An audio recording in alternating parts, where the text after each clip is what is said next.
We see so much on the news and in the UN resolutions about the Land for Peace initiatives, um, a two-nation solution for the Palestinian-Israel conflict. And one would think that the Islamic nations really don't have enough land, that the Palestinians really have nowhere to go. But as we can see with a quick geography lesson, this is absolutely preposterous. On this map, everything in green is controlled by Muslims. These are considered Islamic nations. Now, as we go along, we're going to zoom in because Israel is not really easy to see in this. So we have to zoom down quite a bit, and this will put things in perspective. And there is Israel. A tiny, even zoomed in, it's a tiny country surrounded by massive amounts of land. So now we have some perspective on the problem. It's not about land, it's about the Muslim nations simply do not want Israel to exist. It just doesn't get much more plain than that.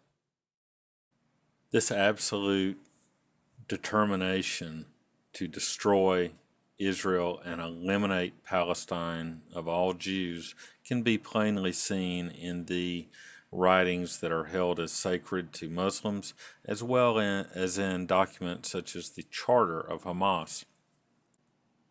In one of the Islamic sacred writings, it says, Allah's apostle said, "The hour will not be established until you fight with the Jews, and the stone behind which a Jew will be hiding will say, 'O Muslim, there is a Jew hiding behind me, so kill him.'"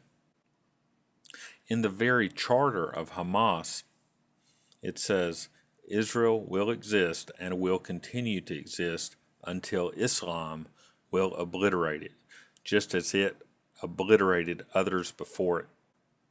This is an interesting quote, as all of our politicians say that the war is not against Islam. They're saying that Islam is a religion of peace. They say that the Palestinians are a peaceful people and just want to be left alone. Documents like this cast serious doubt on those assumptions.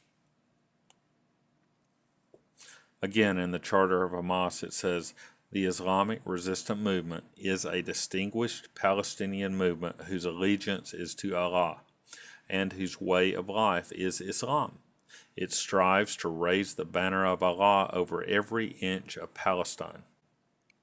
This is consistent with the goal of Muhammad and the teachings of Muhammad, which strives to raise the banner of Allah over every inch of the globe.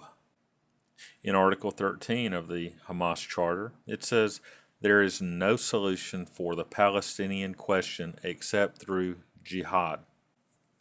And again in Article 32 of the Hamas Charter, it says, "Leaving the circle of struggle with Zionism is high treason." The people that are governing Palestine, who are coming supposedly to the peace table, who are saying, "Give us more land and you'll have peace," in their very charter, they consider it high treason, punishable by death, to stop fighting with Zionism, to stop fighting with Israel. They consider it a crime punishable by death to make peace with Israel. They also consider it acceptable to lie to your enemy to gain advantage.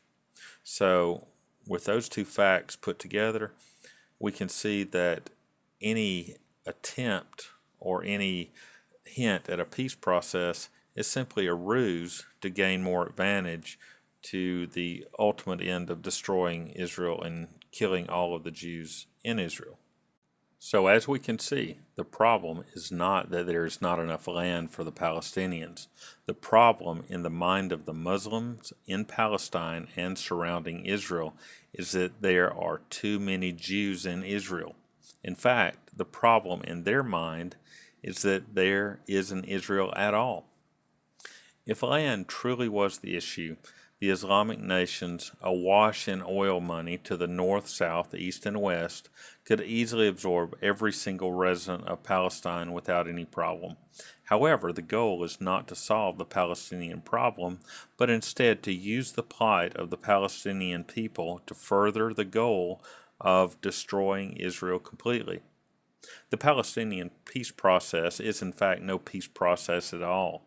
Instead, it is an extended genocidal campaign strategy set against the Israeli people.